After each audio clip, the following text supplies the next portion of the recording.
രാജനായി തീർന്നവനേ, എന്നുമെന്നിൽ വാഴണമേ. കരുണാർദ്ര സ്നേഹം നൽകിടുവാൻ കൃപയെന്നിൽ തൂകണമേ. കരുണാർദ്ര സ്നേഹം നൽകിടുവാൻ കൃപയെന്നിൽ തൂകണമേ. ആരാധിച്ചിടുന്നു, സ്തുതിച്ചിടുന്നു, തിരുനാമം വാഴ്ത്തിടുന്നു. ആരാധിച്ചിടുന്നു, സ്തുതിച്ചിടുന്നു, തിരുനാമം വാഴ്ത്തിടുന്നു. മിശിഹായിൽ അനുഗ്രഹീതരായവരെ, ദിവ്യകാരുണ്യ ഈശോ ഈ ദിവസം നിങ്ങളെല്ലാവരെയും സമർത്ഥമായി അനുഗ്രഹിക്കുകയും നിങ്ങളുടെ ഇന്നത്തെ എല്ലാ അധ്വാനങ്ങളിലും പ്രയത്നങ്ങളിലും കർത്താവിന്റെ സംരക്ഷണം നിങ്ങളുടെ കൂടെ ഉണ്ടായിരിക്കുകയും ചെയ്യട്ടെ എന്ന് നിങ്ങൾക്ക് ഓരോരുത്തർക്കും വേണ്ടി പ്രത്യേകമായിട്ട് ദിവ്യകാരുണ്യ ഈശോയുടെ മുമ്പിൽ പ്രാർത്ഥിക്കുകയാണ്. വിശുദ്ധ പത്രോസിലേക്ക് എഴുതിയ 2-ാമത്തെ ലേഖനത്തിന്റെ 3-ാമത്തെ അധ്യായത്തിന്റെ 3-ാമത്തെ തിരുവചനത്തിലൂടെ ഈശോനാഥൻ നമ്മെ ഓർമ്മിപ്പിക്കുകയാണ്. അധമ വികാരങ്ങൾ കടിമപ്പെട്ട് ജീവിക്കുന്ന നിന്ദകർ നിങ്ങളെ പരിഹസിക്കും.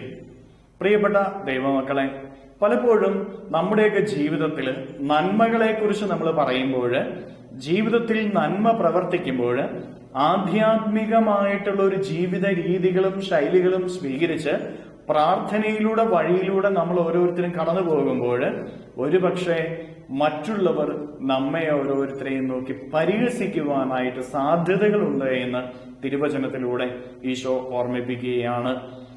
ആധ്യാത്മിക ജീവിതത്തിന്റെ മുന്നേറ്റത്തില് ആരെല്ലാം പരിഹസിച്ചാലും, ആരെല്ലാം നമ്മളെ ജീവിതത്തെ മാറ്റി നിർത്തിയാലും ആത്മീയ ജീവിതത്തിൽ നിന്ന് നമ്മൾ ഒരിക്കലും മാറിപ്പോകരുത്. പ്രാർത്ഥനാ ജീവിതത്തിൽ നിന്ന് നമ്മൾ മാറിപ്പോകരുത്. ബലിയർപ്പണങ്ങളിൽ നിന്ന് മാറിപ്പോകരുത്. വചനവായനയിൽ നിന്ന് മാറിപ്പോകരുത്. ജപമാല പ്രാർത്ഥന ചൊല്ലുന്നതിൽ നമ്മൾ മാറിപ്പോകരുത്. വ്യക്തിപരമായ പ്രാർത്ഥനകളും നന്മകളും ചെയ്യുന്നതിൽ നിന്ന് നമ്മൾ മാറിപ്പോകരുത്. ഒരുപക്ഷെ നമ്മുടെ ജീവിതത്തില് നമ്മൾ ആത്മീയ ജീവിതത്തിൽ മുന്നേറുമ്പോഴും ചില സഹനങ്ങളും കഷ്ടപ്പാടുകളും ഒക്കെ കടന്നു വന്നു എന്ന് വരാം. അപ്പൊ ഒരുപക്ഷെ മറ്റുള്ളവർ നമ്മളെ നോക്കി ചോദിക്കും, നീ ഇത്ര പ്രാർത്ഥിച്ചിട്ടും, നീ ഇത്ര നന്മകൾ ചെയ്തിട്ടും, നീ ഇത്രമാത്രം ഉപവാസം എടുത്തിട്ടും എന്തേ നിന്റെ ജീവിതത്തിൽ ഈ രോഗം, ഈ കഷ്ടത, ഈ കടബാധ്യതകള്, ഈ തകർച്ചകള്? ഇതിന്റെ നടുവിലൊന്നും നമ്മൾ നിരാശരാകരുത്. ആത്മീയ ജീവിതം ഉപേക്ഷിക്കരുത്. അവര് അധമ വികാരങ്ങൾക്ക് അടിമപ്പെട്ട് ജീവിക്കുന്ന നിന്ദകരാണ് എന്നാണ് തിരുവചനം പഠിപ്പിക്കുക. അധമ വികാരങ്ങൾക്ക് അടിമപ്പെട്ട് ജീവിക്കുന്ന നിന്ദകരുടെ വാക്കിന് വില കൊടുക്കേണ്ടതില്ല പ്രിയപ്പെട്ട ദൈവമക്കളെ. അതുകൊണ്ട് നമ്മുടെ ആത്മീയ ജീവിതം ഏതവസ്ഥയിലും വളർത്തുന്നതിന് വേണ്ടി നമുക്ക് പരിശ്രമിക്കാം. അതിനു വേണ്ടുന്ന കൃപ ഈശോയോട് ചോദിക്കാം. ഈ ദിവസത്തിലെ നമ്മുടെ എല്ലാ കാര്യങ്ങളെയും, നമ്മുടെ അധ്വാനങ്ങള്, നമ്മൾ പോകുന്ന വഴികള്, നമ്മളുടെ മക്കളുടെ പഠനങ്ങള്, നമ്മുടെ സമൂഹത്തെ, നമ്മുടെ കുടുംബത്തെ എല്ലാം ദിവ്യകാരുണ്യ ഈശോയുടെ മുമ്പിൽ സമർപ്പിച്ച് ഈ ദിവസം കർത്താവ് നമ്മളെ സംരക്ഷിക്കുന്നതിന് വേണ്ടി നമുക്ക് കരങ്ങളെ യാചനയോടെ പിടിച്ച് സ്തുതിക്കാം. ഹല്ലേലൂയ.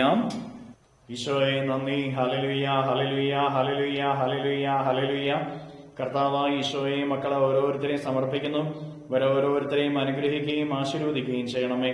ഇവരുടെ ജീവിതത്തിൽ നിന്ന്, ഇവരുടെ ജീവിതത്തിന്റെ വഴികളിൽ നിന്ന്, ഇവരുടെ അധ്വാന മേഖലകളിൽ നിന്ന്, ഇവരുടെ പഠന മേഖലകളിൽ നിന്ന്, കുടുംബത്തിൽ നിന്ന് എല്ലാ തിന്മയുടെ ശക്തികളെയും പൈശാചിക അരൂപികളെയും ദുരാത്മശക്തികളെയും ആപത്തുകളെയും അപകടങ്ങളെയും രോഗങ്ങളെയും അസ്വസ്ഥതകളെയും ഭിന്നിപ്പുകളെയും തകർച്ചകളെയും ഈ ദിവ്യകാരുണ്യത്താൽ ബന്ധിച്ച് നരകാഗ്നിയിലേക്ക് ബഹിഷ്കരിക്കുന്നു.